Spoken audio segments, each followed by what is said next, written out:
I kind of realized that I could get more out of kids in 4 days outside than 180 days in the school year. Right. So I started summer camps that year, 2007, and that morphed into summer camps and corporate programs and team building programs. I think we probably made a difference in 5,000, maybe 10,000 kids' lives. Wow, which is huge. Oh, it's been awesome. It's been so much fun. Right.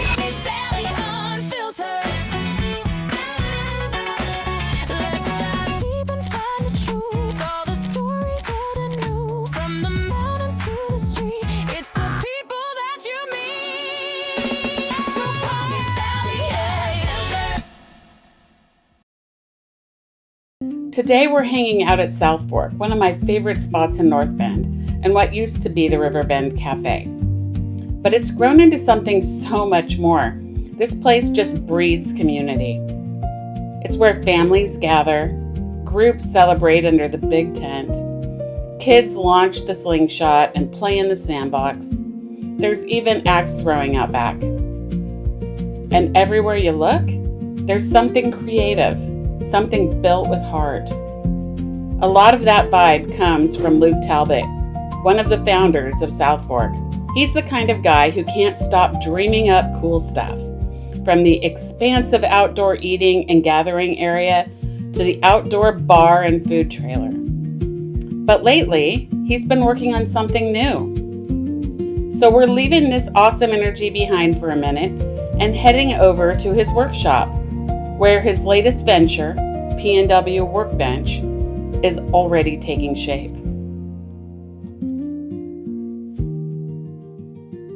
And just like that, we're pulling up to Luke's place at the end of a quiet cul-de-sac. His workshop is right there, attached to his house. And honestly, it's something to see.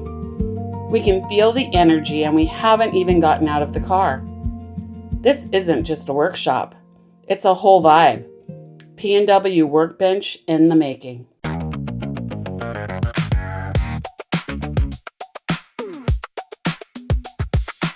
Tell me the story behind this door of yours and how you decided to... So in 2017, we sold our house on the Ridge.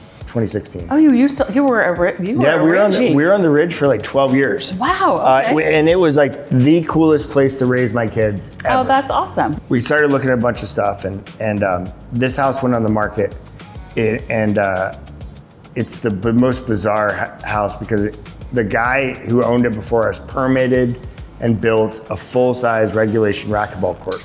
It was a racquetball court. So this was a racquetball court. So, oh, wow. So inside, like this interior, yeah, it's attached to the house, right? So this is a racquetball. I've played racquetball in here. But then we decided like, hey, first off, my friends are way too competitive. Somebody's gonna get hurt. We're gonna blow out a knee or something. So eventually it just kind of became my shop and kind of project place and whatever.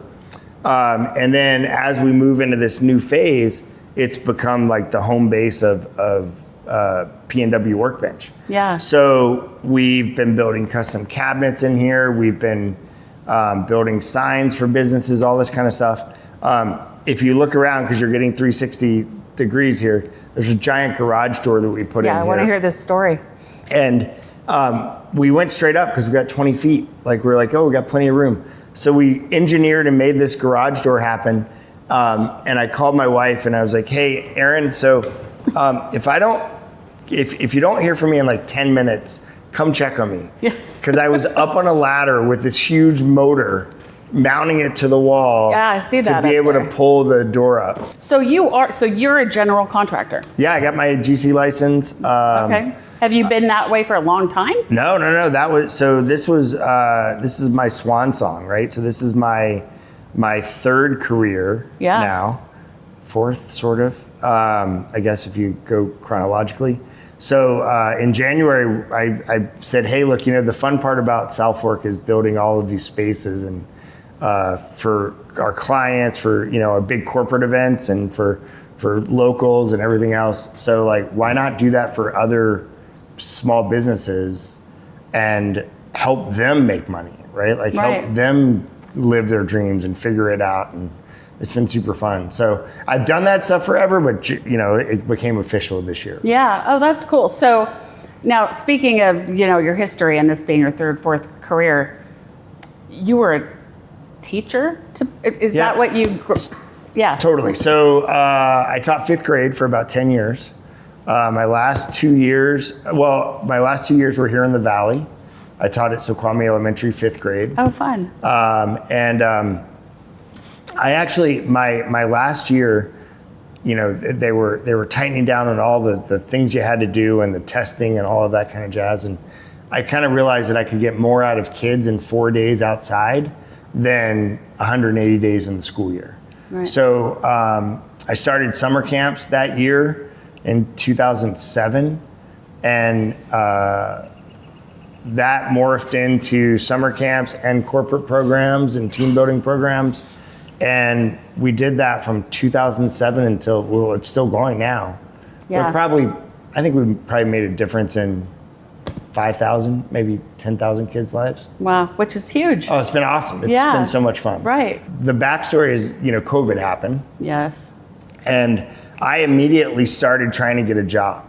So I was like, hey, look, right now I get paid to get big groups together, to give high fives, all of which are illegal now. Right. Right. So I called my friends at T-Mobile and talked to them about getting a job. I have friends at Google all over the place. Like, what can I do? What can I do? Right. And nothing ended up happening. Right. So I'm the second weekend of COVID, maybe third week. We were like, hey, look, everybody is stressed out. Yep. Families are stressed out. They don't know what's going on. We have no idea how long this is going to last. Nobody's doing anything fun. Like there's zero fun. Zero fun. Yep. So what if we actually come up with a plan to take this scavenger hunt that we've done a million times before in person? What if we put it online? And I've always been sort of techie, but I had no idea of Teams or any of Zoom or any of that stuff. But we're like, all right, let's figure it out. So the first week we ran an online scavenger hunt. We got about 100 people to play. And we're like, hey, this was really fun. And everybody ran around and we made all these different things they had to do, like, hey, show us Christmas at your house. And they'd have to put up their Christmas tree. Right. Or they'd have to come up with new dance moves for a song, or they'd have to do all these things. And people laughed and played for like an hour, which hadn't happened in, a month. Right. So we did that. And then the next week, we were like, well, we should do this weekly. We'll just grow it. And then eventually we'll do it with our corporate clients too. So the next week we got on the news with Mike Ferrari. He did an interview about us. I love him. Yeah. And it got us on the news, and we had over 100 families show up. We had so many people show up that it broke the system. So it totally shut down the Goose Chase app that we were using. So we're sitting here, we got all these people on a Zoom call, and we're like, and things crash, and we're like, what do we do? They're all still playing, whatever. So we kept building it and growing it. And then we opened it up for local schools that we did programs with. And we did it at the chamber. Yeah, we did it at the chamber. I remember that. Yeah, totally. The Bigfoot, right? We were looking for Bigfoot. Yep. And then one of my friends at Google spread it internationally. Wow. So she spread it to all of her EA friends all over the world. So we went from and that went through Microsoft and all the big tech companies. I worked in my garage and for 2:00 in the morning with teams in India and leadership programs globally and all of this stuff. And it was a pretty fantastic time. And it ran, I guess COVID was a year and a half, almost 2 years. Yeah, because it was March of 20 until 20 at the end of 21. I can't remember when it was. It was a while. Yeah. It was like a day and 1,000 years. But I basically realized in all those meetings that people were just so desiring to come back together and trying to figure out how to get back together with each other. So we found Riverbend Cafe, and they had survived during COVID, which was crazy. And we kind of took a look at it, and I worked with a couple of people, and we're like, hey, we could probably make this into something where people could hang out and do cool stuff and get together and build community. So we started gutting that in October of 21, and we opened up in October of 22. Yeah, right after COVID and everything had calmed down. And COVID was really interesting because it actually COVID made it okay to to be outside in a tent. Like no restaurant would have gotten away putting you in a tent before COVID. Yeah. But now like that's normal, right? Well, but do you think that is normal everywhere? Like I do feel like there's something about the community here, and I think that's something I actually want to ask you about. Like, have you always been are you from North Bend or the Valley or? No, so I grew up on the East Coast in Virginia. Okay. And my wife and I moved out here in 2000. And we moved out to Snoqualmie in 2002.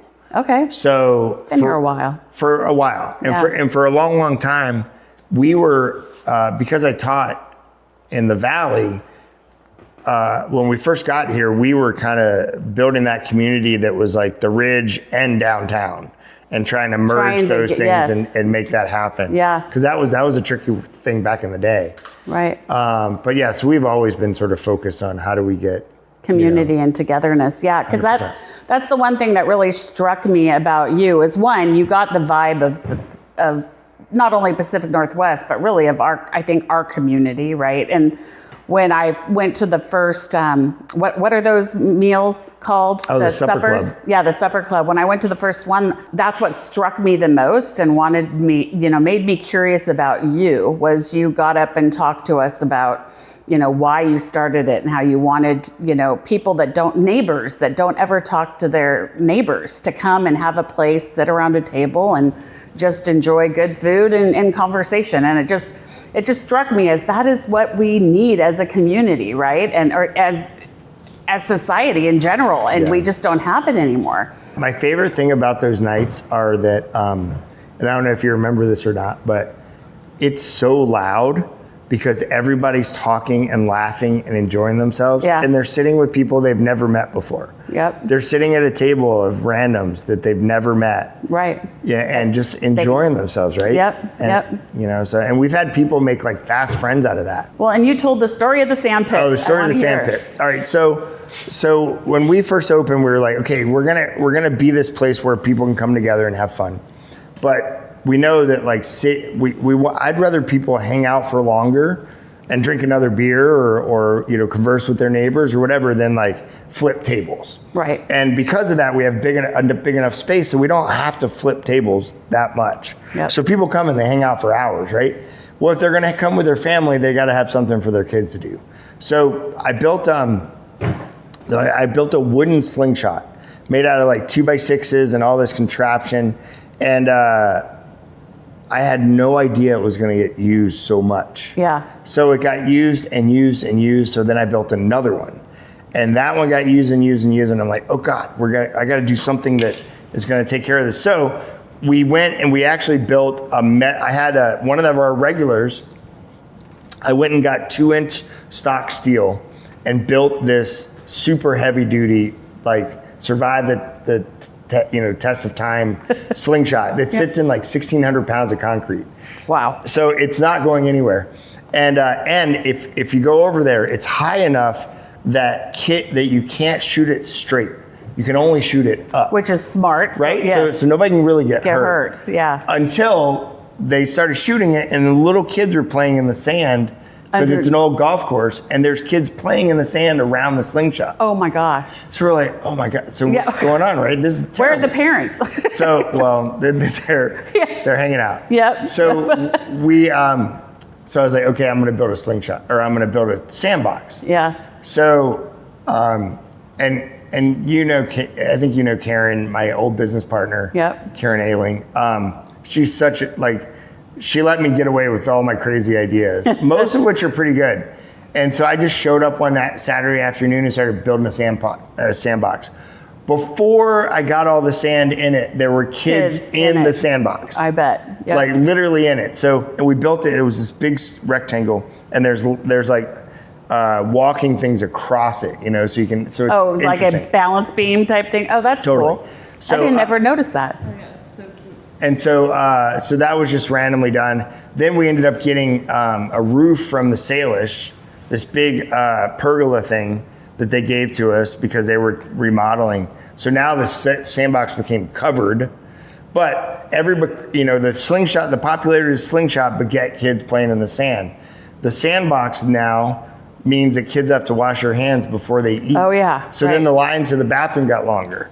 So then we put an outdoor hand washing sink in for kids. How'd that do? Pretty good. Yeah. So, but it was just like we were not victims of our own success, but we just kind of saw like, oh, okay, we got to fix that one. I feel like that's how you are. Like because every time I went, I felt like, especially at the beginning, you were always building something else. Like you were, I think the one time I was sitting on tables and you were going to be building, I think, a cover, or you were doing something outside. And so we had to move at some point, but it was just like you were I think you're just always constantly trying to figure out how to improve and how to make it better and more fun and all the things, right? I built a high top table on the fence, and I finished and was putting my tools away, and there were people sitting there. And I was like, you knew they wanted it. All right, okay. Cheating. Yeah. So that's I love kind of identifying a problem or a need or whatever, and then figuring out a creative solution for it that fits it. Yeah, so that leads kind of into, okay, so Compass has had its thing. Now, were you the actual owner of Compass, or did you have a group of you? No. So I started Compass in 2007. Okay. And we ran that all the way till 21.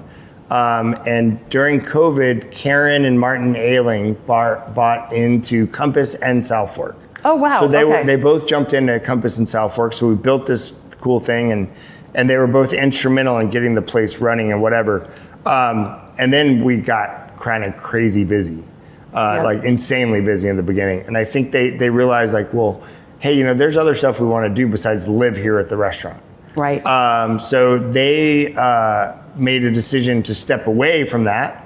And then Johnny Blair and his wife bought into the company. That's how Johnny, okay. So Johnny bought out Karen, and Johnny comes with a finance background and a continuous improvement background from Microsoft.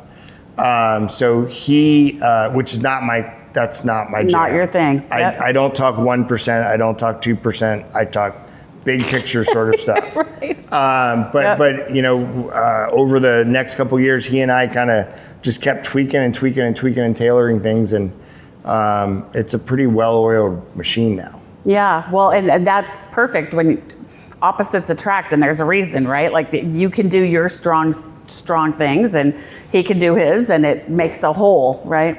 Okay, so then fast forward to now, and you are, I don't want to assume, but are you stepping away fully from? Yeah, so Johnny and his family are buying me out, and they're focused on continuing to grow the restaurant and Compass Outdoor Adventures, which is great because I kind of sit in this space where I want to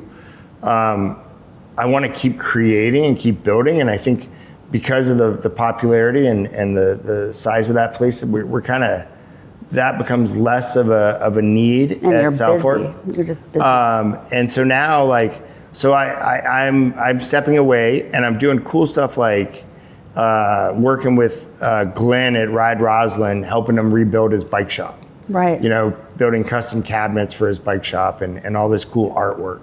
We're working with the chamber, hopefully the chamber soon, to redo their innovation center. Yeah. To make it something that feels innovative, right? That feels like creative, and it feels like a place that you can come there and start and get the incubator sort of experience. Yep. So we're super excited about that, and then working with local businesses that do that same sort of work, figuring out where their pain points are, and be like, hey, have you thought about doing this? We can help you with that. Yeah, since you like to come up with solutions to, Absolutely. That makes sense. So so it's really hard for me to imagine you stepping away from South Fork, especially now, and Compass you stepped away from as well. Mm-hmm. Okay, so Compass I wasn't quite as aware of. I didn't have young kids anymore.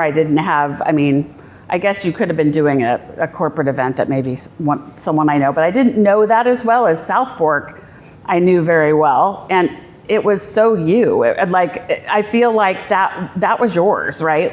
So it's hard for me to see you walk away. So I'm like, what made you and I guess you were kind of saying it got busy. No, the key is just getting back to being creative, like we've created something pretty awesome there, and I've done my job. So if my job and my mission was to create a place in North Bend that everybody could come to and feel accepted and feel part of a community vibe and have a good time, check. Like, it's done now. You've done what you need to do, and now Johnny can absolutely continue 100%. it on, and So it's actually, I mean, it's a good thing. So I'm excited about it. Oh, I'm excited. So, and I live there. I literally live there. So like now, like, yeah, it's not like you're going to go away. How many times have you seen me there, right? Like you said, you were there all summer. Probably every time you were there. Right. Yeah. And I run into Johnny quite a bit too. Oh yeah. It's like it's the you nature guys of the business. Yeah. So you've started 3 companies, right? So this is the third one. You're obviously an entrepreneur. A serial probably. Yes. Yeah. So I'm curious, 10 years ago, what you might not have said to someone that wanted to start a business, that now that you've done 3 of them, do you have any like knowledge that you would say to someone that's thinking about possibly starting something? Sure. I definitely, it's somewhat of a lonely position. Yes. To be an entrepreneur, right? To run it yourself and always be responsible for everything. I think surrounding yourself by people that you trust and that you enjoy working with is pretty key right out of the gate. Yeah. And that also drink the Kool-Aid, right? So as long as you start with people that are like excited about the mission and where you're going, then I think that's pretty key. I'd say, honestly, my wife is insanely supportive, and like none of this would really exist if she didn't help me with her job and do it. Like basically when Compass started, my kids were 2, 4, and 6 years old. So wow. I left teaching a full-time job, and my wife was an adjunct, and she went to a company called Expeditors, and she started working 9 to 5 or longer than that. And I took over the kids and started a company. So I think having a real key support and deep conversations about how that's going to flow and where it fits works really, really well. Yeah. But it's I read a thing the other day that said, every entrepreneur leaves their 9 to 5 job because they don't want to work 40 hours a week, and they'd much rather work 120 hours on their own terms. Right. And I think there's something really important too in the fact that not everybody that starts a business actually is willing to give it up and try to start a new one, right? Especially as successful as yours. So like, was there ever a time when you were thinking to yourself, this is pretty successful, this has gone really well, I want to go did you have doubts on starting? Like, to me, it just seems like you had a pretty good thing. I know it wasn't fulfilling but I think a lot of people stay in something that's successful, even if it doesn't quite fulfill them in the way of, them just loving it or whatever. It's successful. So they're like, I'll stay there. Like, so how did you make that decision? I think you got to figure out your definition of success, right? Yeah. So if my definition of success was, like I said, creating this place that didn't exist. Yep. Right? Or creating this outdoor adventure business that didn't exist. So as I go forward and we start to do these things, I'm pretty ADD. So like working with my hands and moving around and being active and engaged in whatever is like pretty key there. Yeah. So like I was just kind of ready to do it again. So right. And if I can bring success to other people, then I win.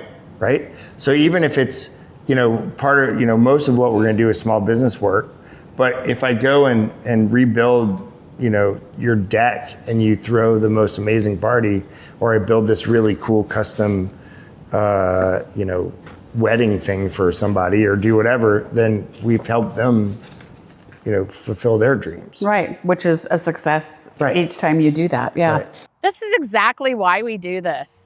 It's not just about the places in the valley. It's about the people who built them. Getting to sit down with locals, hear their stories.